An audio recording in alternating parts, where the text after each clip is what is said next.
샬롬 할렐루야. 3차 영혼요 첫 번째입니다. 온전한 영의 마음을 이루기 위해서 먼저 몸과 몸의 행실, 육신과 육신의 일 등 육에 관련한 용어들을 살펴보겠습니다. 1차 영혼육은 주로 사람의 육이 어떻게 형성되고 어떻게 자라는지에 대한 내용이었고, 2차 영혼육은 진정한 자신을 아는 것에 중점을 두었지요. 3차 영혼육 중에서 육의 분야입니다. 3차 영혼육은 1차, 2차보다 더 심도 있는 말씀이고, 먼저 육의 분야, 다음에 혼야 분야, 영의 분야로 진행이 됩니다. 우리가 진정한 자기 곧 자신의 영혼에 대해서 알아야 인생의 참된 가치를 바르게 추구할 수가 있습니다. 우리의 삶은 이 땅의 삶이 전부가 아닙니다. 호흡이 끊어지고 몸이 썩어 없어진다 해도 영혼은 결코 소멸되지 않으며 이 땅에서 어떤 가치를 추구하며 어떻게 살아가느냐에 따라 천국과 지옥의 결정이 됩니다. 3차 영혼육의 주제는 바로 영원한 생명이지요. 하나님의 자녀로서 영에 속한 영혼육을 이루어서 영원한 생명을 소유하게 하는 말씀입니다. 하나님의 말씀이 우리 안에 거하면 곧 우리가 주님과 하나님 안에 거하게 되므로 영원한 생명을 얻을 뿐 아니라 이 땅에서 마음의 소원을 이룰 수 있습니다. 우리가 학교 다닐 때 시험 기간을 선생님이 발표를 합니다. 그리고 과목도 정해줍니다. 그러면 시험 기간이 언제인가 궁금해 했어요. 근데 시험 기간도 이제 알려주고 또 과목 범위도 어디부터 어디까지 본다고도 알려주셨어요. 알아요. 알기만 하면 뭐 할까요? 알아요. 다 누구나 알아요. 근데 시험을 봤어요. 그러면 공부하고 안 하고 차이가 있겠지요.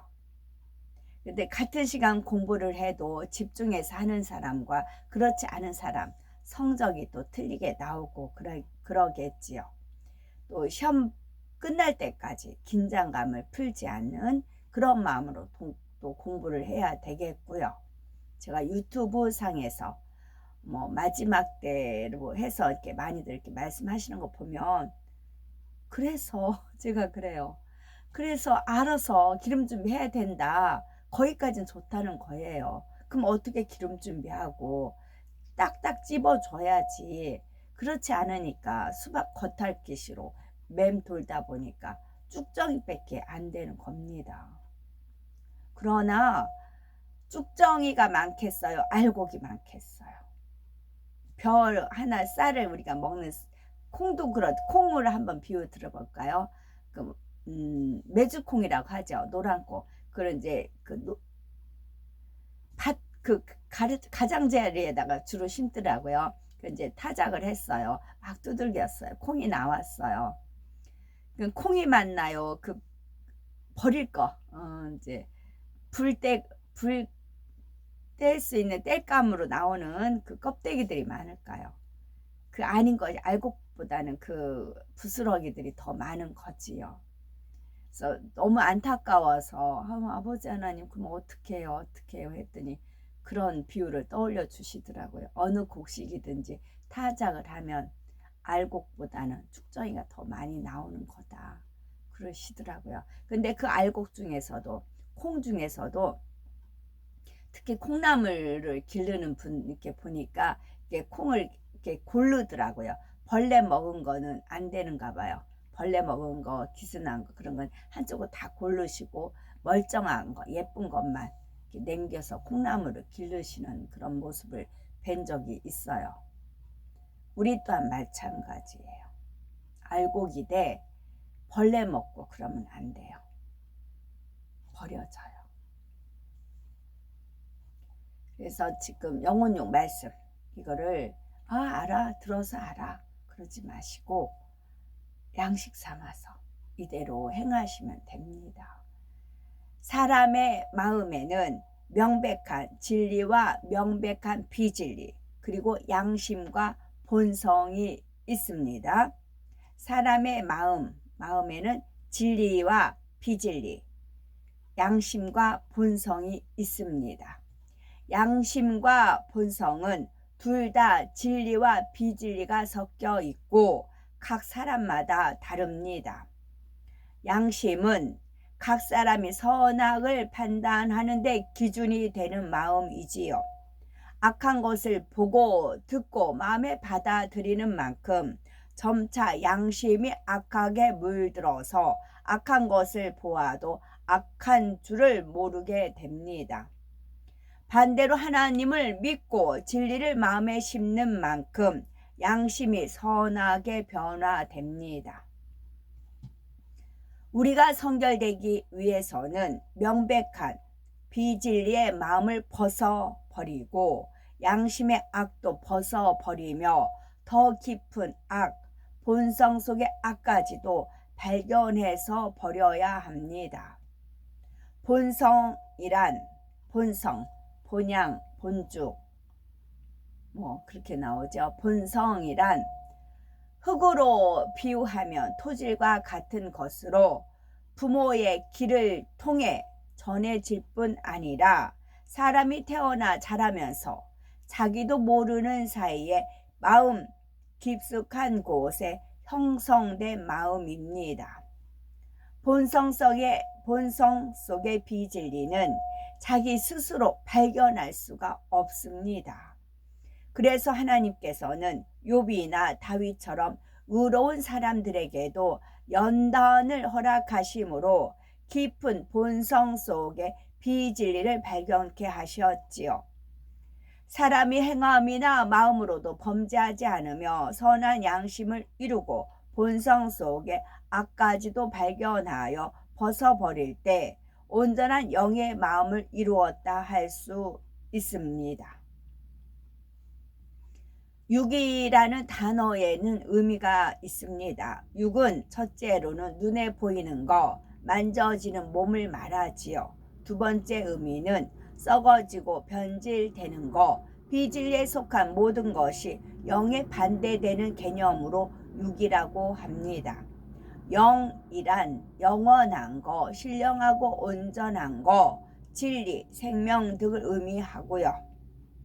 3차 영혼육 중에서 육의 분야에서는 비진리의 육을 다 벗어버림으로 영원하고 신령한 영에 속한 길을 배우게 됩니다.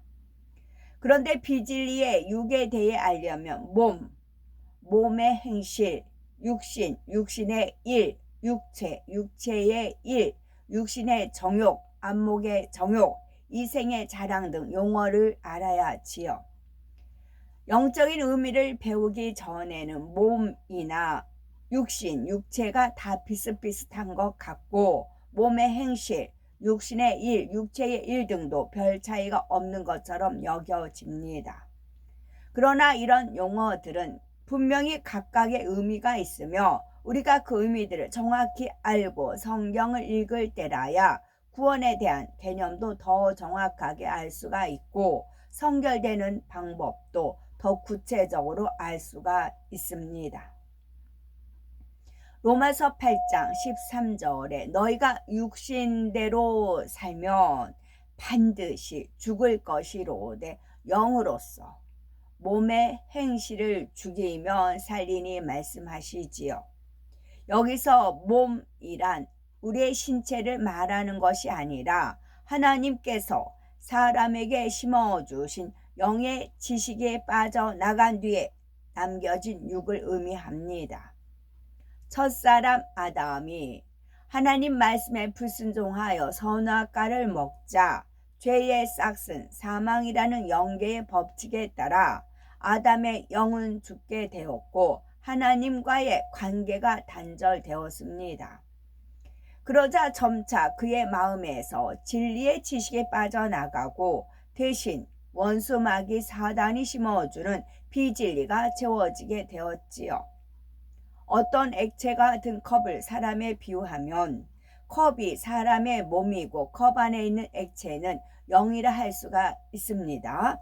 만약 컵 안에 깨끗한 물이나 음료수가 담겨 있다면 컵은 가치가 있겠지만 더러운 오물이 담겨 있다면 더러운 컵이 됩니다. 아담의 몸도 진리의 지식을 담고 있을 때는 곧 생명이었을 때는 가치 있는 몸이요 불멸하는 몸이었습니다. 늙지도 죽지도 않고 썩지도 않으며 빛나고 아름다운 영적인 몸을 가지고 있었지요. 그 행실 또한 이 땅의 어떤 왕족과도 비할 수 없이 가장 고귀하고 기품이 있었습니다. 그러나 아담에게서 진리의 지식이 빠져나가고 그 안에 비진리가 채워지니 늙고 병들며 죽고 썩어져 소멸되는 몸이 되어버린 것입니다. 또한 육으로 변질된 후에 몸의 행실은 몸 안에 가득 담겨 있는 비진리를 쫓아서 나오게 되지요. 기분이 나쁘면 주먹부터 올라간다거나 화가 나면 문을 쾅쾅 닫으며 물건들을 집어 던지는 사람도 있습니다. 말 한마디 할 때마다 욕이 들어가는 사람도 있고 이성을 대할 때 단정한 행실이 아닌 정욕적인 눈빛과 표정, 몸짓이 나오는 사람도 있지요. 어떤 사람은 아랫사람을 대할 때 어깨에 힘을 주고 명령하고 지시한 어조로 거만하게 말합니다. 자기 안에 비진리가 채워져 있기 때문에 몸의 행실도 그러한 결과로 나오는 것이지요. 명백한 범죄의 행동뿐만 아니라 온전하지 않은 모든 행실들도 바로 몸의 행실에 포함이 됩니다. 혹자는 대화하면서 습관적으로 상대를 툭툭 치거나 무의식적으로 사람을 향해서 손가락질을 합니다. 열중해서 말하다 보면 언성이 높아져서 마치 싸우는 것처럼 들리는 사람도 있고요. 이런 것은 어찌 보면 사소한 일 같기도 하고 이런 것들을 바꾸지 않는다고 해서 사망으로 가는 것은 아닙니다. 그러나 근본적으로는 이런 모습들도 다 비진리가 몸에 결합되어서 나오는 행실이지요. 마음이 진리로 채워지면 악은 모양도 나오지 않는 것은 물론 기품 있고 온전한 행실을 가지게 됩니다. 앉음새나 걸음걸이, 말투나 표정조차도 진리 가운데 아름답게 다듬어져 있어서 매 순간 그 삶 자체가 하나님께서 기뻐하실 만한 향으로 올라갑니다. 베드로전서 1장 15절에 오직 너희를 부르신 거룩한 자처럼 너희도 모든 행실에 거룩한 자가 되라 말씀하셨고, 빌립보서 4장 8절에 정말로 형제들아 무엇에든지 참되며 무엇에든지 경건하며 무엇에든지 옳으며 무엇에든지 정결하며 무엇에든지 사랑할 만하며 무엇에든지 칭찬할 만하며 무슨 덕이 있든지 무슨 기림이 있든지 이것들을 생각하라 말씀하시었지요. 마음의 성결을 이룸과 함께 몸의 행실 또한 거룩하고 정결하여 무엇에든지 사랑할 만하고 칭찬할 만한 아름다운 행실로 변화되어야 되겠죠. 첫사람 아담에게서 생명의 지식인 진리가 빠져나가 버림으로 사람의 몸은 썩어질 육의 몸이 되었습니다. 이렇게 육의 몸이 되었기에 몸 안에 죄를 담고 행함으로 죄를 짓게 되는데 이는 바로 육신, 육체라는 단어와 연결이 됩니다. 로마서 8장 13절에 너희가 육신대로 살면 반드시 죽을 것이로되 영으로서 몸의 행실을 죽이면 살리니 했는데 여기서 죽는다는 것은 영원한 사망 곧 지옥을 의미하지요. 만약에 이 말씀대로 육신이 우리의 뼈와 살로 된 몸을 의미한다면 주를 믿는 성도들도 육신에 있다고 할 수 있으니 모두가 지옥에 가야 한다는 뜻이 되겠죠. 또 로마서 9장 8절에 육신의 자녀가 하나님의 자녀가 아니라 했는데, 이때도 육신이 만약 뼈와 살로 된 신체를 의미한다면 우리도 하나님의 자녀가 아니라는 말이 됩니다. 그러니 여기서 육신은 단지 신체를 의미하는 것이 아니라 다른 영적인 의미가 있음을 알 수가 있지요. 성경에는 이처럼 영적인 의미를 가진 육신이라는 말이 아주 많이 나옵니다. 육신이란 단어의 영적인 의미는 바로 진리가 빠져나가 버린 사람의 몸과 죄성이 결합된 것을 말합니다. 원수 마귀가 여러 가지 죄성들을 사람에게 심어주니 몸에 결합되는 것이지요. 다음으로 육신의 일은 육신이라는 죄성을 낱낱이 분리해 놓은 것을 말합니다. 미움, 다툼, 시기, 질투, 거짓, 간사함, 교만, 혈기, 판단, 정죄, 간음, 욕심 등 이러한 죄성들을 통틀어 말하면 육신이고, 그 하나하나를 따로 말할 때는 육신의 일이 되는 것이지요. 그런데 성경에서 육신이라는 단어가 항상 이런 의미로만 사용되는 것은 아닙니다. 요한복음 1장 14절에 말씀이 육신이 되어 오셨다 했지요. 여기서 육신이란 단지 사람의 몸을 의미하는 것입니다. 똑같은 단어라 해도 문맥에 따라 영적인 의미의 육신인지 신체를 의미하는 육신인지 분별해야 되는 것이지요. 사람에게 육신이 있으면 곧 몸에 죄성이 결합되어 있으면 생각과 마음으로 범죄할 뿐 아니라 행함으로 나오게 됩니다. 마음에 거짓된 속성이 있으면 상대를 속이는 말과 행동이 나오게 되지요. 예수 그리스도를 주로 믿는다는 것은 더 이상 죄에게 종노릇하지 않고 하나님의 말씀대로 순종하여서 살아가는 새로운 피조물이 되는 것입니다. 죽어지고 썩어질 죄의 몸을 입은 옛사람은 십자가에 못 박아 버리고 영에 속한 새 사람으로 변화되어야 하는 것이지요.